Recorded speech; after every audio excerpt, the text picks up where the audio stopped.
Hello everyone, welcome back again to my channel. Before watching this video, don't forget to like, comment and subscribe.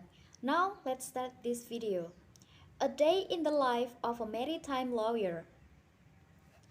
The general perception is that a maritime lawyer is someone who only does something that involves ships. By and large, this perception is right, but the ambition of maritime law and maritime lawyer extends beyond the ships and well onto the shore. A day in the life of a maritime lawyer can be a bit like a multi-headed monster at times, daunting to take on, but very interesting to contemplate.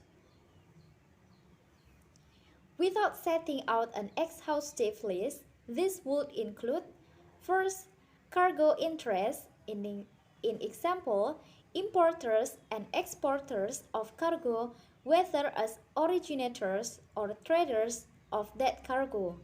Second, land transport operators carrying goods to and from ports or road, rail, and pipelines. Third, the import and export bulk, break bulk, and container terminals, including the owners and operators of those terminals.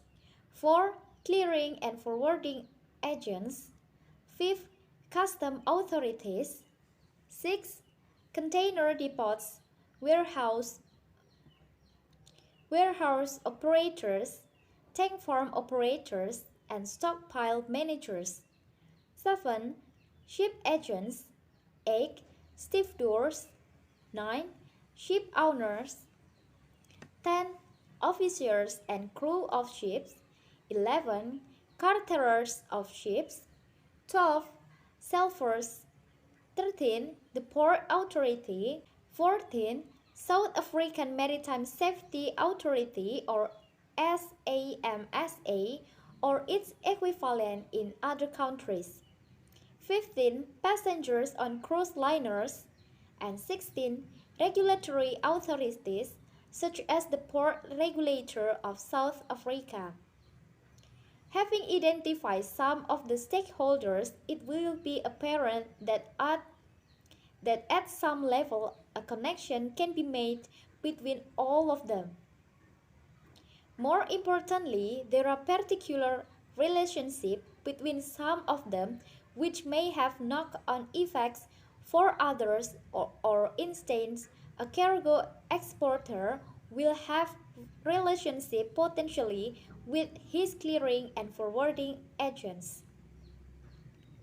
Custom authorities, terminal operators, a ship owner, or a charterer, and the port authority, to say nothing of those responsible for land transport of his goods to the ship site.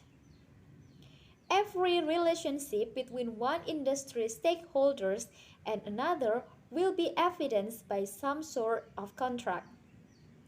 Sometimes contracts are written and sometimes they are oral, but in every instance, a formal relationship will be evidenced by a contract or agreement. One of the roles of a maritime lawyer is to facilitate those relationships between by writing practical and fair contracts. The lot of the maritime lawyers is not only to draft agreements, but where the lawyer is not a party to the drafting, also to interpret the agreement and help resolve disputes arising out of each agreement. Example of the typical written agreements or contracts one would accept to see within the industry include: first, contract of carriage for the cargo from or to its land site origin to, or from the harbor, a depot, place of storage, and so on. Second, storage agreement, in example, for the storage of dry or liquid bulk, storage of containers, and warehousing of break bulk. Third, terminal throughput agreements.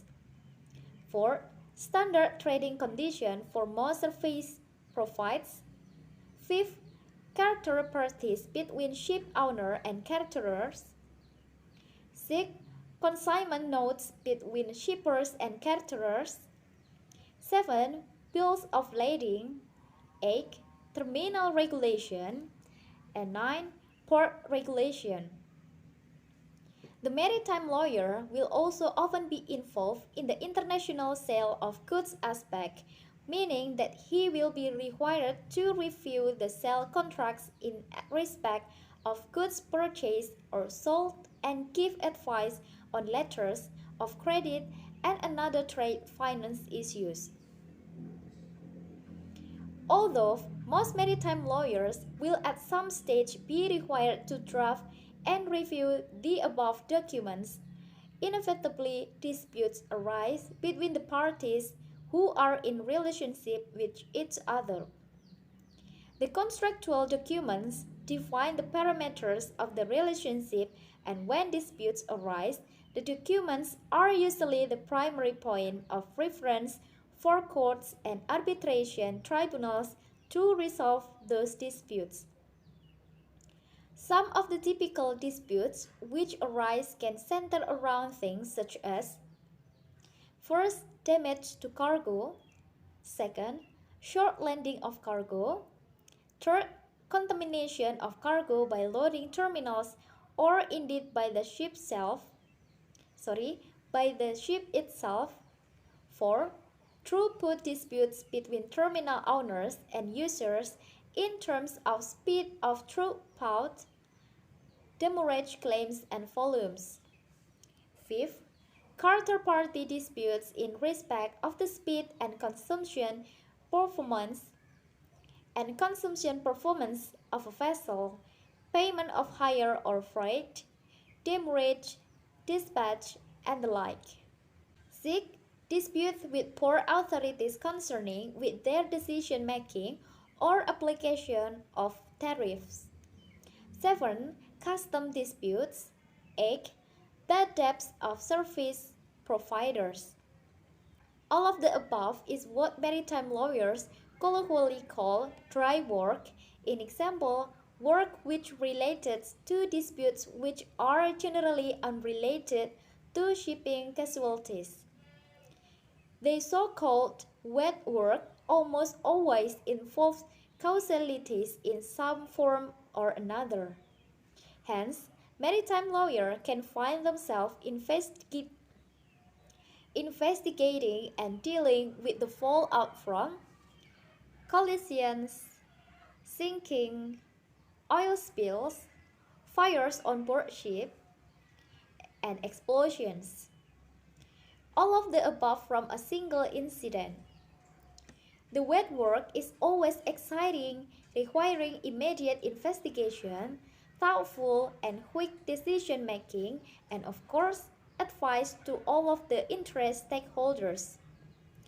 For instance, in a particular casualty, the various stakeholders can include the ship owner, the ship managers, master and crew, cargo owners, caterers, cargo insurers, hull insurers, sailors, the environment and all those involved with the environment, governments and the like. All of this may require legal representation in order to resolve the issues that arise. So, when there is a major casualty, maritime lawyers are at a premium. As far as court work is concerned, all maritime disputes can end up in court or arbitration, and maritime lawyers, of course, need to be able to apply maritime legal principle to the facts at hand and what they know of maritime matters.